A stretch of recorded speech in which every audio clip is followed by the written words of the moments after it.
beli anak budak.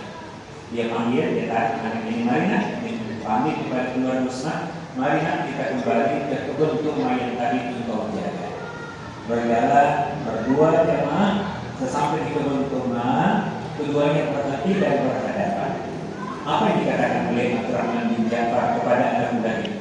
Wahai anakku, engkau telah menjadi saksi tadi bahwa kebun kurma ini sekarang telah menjadi milikku.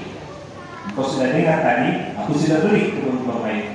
Dan karena kebun kurma ini telah menjadi milikku, maka kebun kurma ini aku sedekahkan padamu.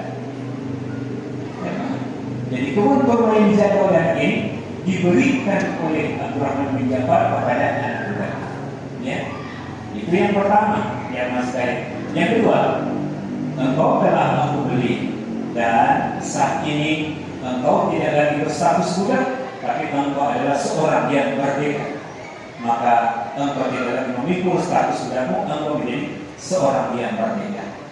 Jadi anak ini meraih dua, dimerdekakan dirinya dari perbudakan, dan saat itu juga dia mendapatkan satu kebun kurma. Jamaah, kisah ini tidak berhenti di sini, tidak. Ketika kemudian sudah diserahkan kebun kurma itu kepada anak yang bukan dari budak ini, diberikan kepadanya, kemudian anak ini mengatakan, wahai tuan, wahai Abdurrahman bin Ja'far, jangan dulu pergi. Saya hanya minta engkau, wahai tuan, menjadi saksi. Hendaknya engkau menjadi saksi bahwa kebun kurma yang engkau berikan kepadaku, sekarang juga engkau menjadi saksi kebun kurma ini aku sedekahkan kembali kepada keluarga Utsman bin Affan. Nah, ini jemaah, subhanallah, ya, jemaah perhatikan, hanya pada kalimat ketika anak mengatakan tidak mungkin saya makan kenyang di hadapan makhluk Allah yang sedang lapar, anak ini meraih dua keutamaan, mendapatkan kebun kurma dan dimerdekakan dia dari status perbudakan. Subhanallah. Tadi saya mau sampaikan kepada mas sekalian, dari tiga orang ini manakah yang paling dermawan? Silakan dia mengatakan. Ya, mungkin ada yang mengatakan, Ustaz, yang paling dermawan, yang paling bersemangat adalah Abdurrahman bin Ja'far, keponakan Nabi Muhammad SAW. Mungkin akan ada yang mengatakan yang paling dermawan adalah keluarga Utsman, karena tidak ada keinginan mereka menjual kecuali menghadiah. Tetapi kita mungkin akan bersepakat bahwa yang paling dermawan adalah anak mudanya. Ya, dia sudah terima kebun kurma itu, tapi dia tahan Abdurrahman bin Ja'far yang mengatakan hendaknya engkau menjadi saksi bahwa kebun kurma yang engkau sedekahkan kepada ini kembali aku sedekahkan kepada keluarga Utsman bin Affan. Jamaah yang dirahmati Allah, mari kita lihat betapa harta itu hanya ada di tangan mereka, tidak di hati mereka, tidak. Ya. Dan Umar pernah berdoa, Allahumma jalil dunia fi aydina wa la tajalil fi qulubina. Jangan jadikan dunia di tangan kami, jangan jadikan dunia di hati kami. Jangan, ya. Jadi jemaah sekalian, spirit kita di Ramadan ini adalah spirit untuk kemudian bersedekah. Orang akan mengalirkan sedekahnya dengan ikhlas, dengan tanpa pamrih, sebagaimana keluarga Utsman, sebagai anak muda ini, sebagaimana Abdurrahman bin Ja'far, ketika memahami hakikat harta itu adalah titipan Allah Subhanahu wa taala. Titipan Allah Subhanahu wa taala, dan harta itu kita, ya. Sebab kalau harta itu kita letakkan di dalam hati, kalau kita keluarkan, maka akan menggoreskan hati. Sehingga ada orang bilang begini, kalau kita keluarkan dengan terpaksa karena harta keluarga di hati, maka sakitnya itu di sini. Ibu, sakitnya itu di sini. Ya, jadi kita merasa berat. Cuma anehnya, ya, saya pernah mendengar sebuah jamaah, kenapa kita punya kantong ini? Nah, syukur saya tidak ada kantong. Kantong baju kita di dekat hati kita. Ya, nanti sekali kalau menjadi di sini, ya, kesini dari kantong, jangan dikasih, kasih pilih di sebelah kanan. Karena uang yang kita letakkan di sedekat hati kita ini biasanya berat kita keluarkan. Begitu katanya. Jadi itu kata kembali masih di sini.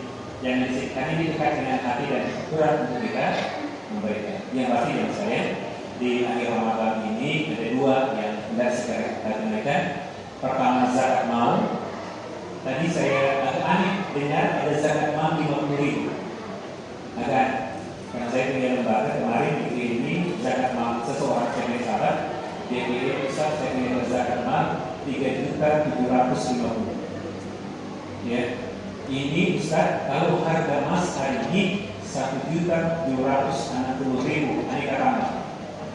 Dan seseorang akan dikenakan zakat malnya kalau hartanya sudah dimiliki selama 1 tahun dengan jumlah 144 juta.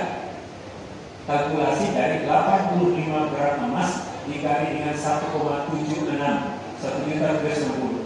Kalau ada orang memiliki harta sebanyak 144 juta sudah dimiliki selama setahun, baru dia mengeluarkan zakat malnya sebanyak 2,5%. Jadi saya kaget ada zakat mal tadi 50.000. Ya, saya rasa tidak tepat. Ya mungkin itu infak biasa atau sedekah biasa.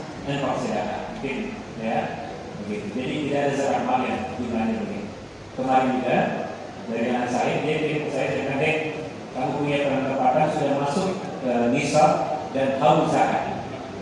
Dengan kirim berapa nih? Dengan kirim 2,5 juta. Jadi 2,5 juta satunya.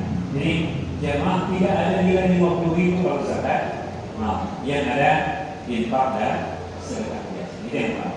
Yang kedua, zakat fitrah. Zakat fitrah. Panitia dengan lokasi. Cuma memang panitia ini masalah manajemen. Ya, saya lihat ini satu masalah dengan Rusia dan barangkali di masjid ini. Masalah dengan apa? Ya, di masjid lain saya lihat malah masalah dengan 7 Ramadan. Saya lihat dengan lokasi. Sebab batas akhir zakat fitrah itu sampai khatib turun dari mimbar. Itu batas terakhir. Jadi kalau belum bayar khatib sudah turun dari mimbar, tahan dulu bangga. Tahan dulu pakai dengan pokoknya sampai khatib turun. Tujuannya apa? Yang saya ada 3. Zakat fitrah itu akan menjadi penghapus kesalahan-kesalahan dosa yang kita lakukan selama Ramadan. Jadi ada dosa-dosa kecil yang terjadi, pembicaraan yang sia-sia atau pembicaraan yang lebih, maka semua hal yang berkenaan dengan kelalaian dan kesia-siaan selama Ramadan dihapuskan dengan zakat fitrah. Pembersih puasa kita. Yang pertama. Yang kedua, ya, amal puasa kita yang ta'alluq dengan sama'i wal ardh akan tergantung langit dan bumi selama kita belum bayar zakat fitrah. Jadi jangan berharap Ustaz saya puasa. Ya, puasa Anda tergantung dalam seperti saya buka akan tergantung antara langit dan bumi ketika tidak bayar zakat fitrah. Dan yang ketiga, fungsi zakat fitrah itu adalah jangan sampai di hari raya ada orang yang meminta-minta. Maksudnya ada fakir miskin yang tidak makan atau fakir miskin yang tidak ada uang belanja. Ya, sehingga jangan ada orang yang meminta-minta di hari raya. Ya, maksudnya fakir miskin. Ini termasuk dengan yang pertama dari rumah komentar itu apa? Itu budaya, ya. Saya masih ingat, saya masih kecil, habis Darmawang kedua kurek, ada beberapa. Kebetulan saya masih kecil, tinggal di Mahakam di Unasa, dan kami tahu potensi mendapat lampau itu kelemahannya di Kampung Arab. Jadi masih 5 tahun saya sudah Kampung Arab.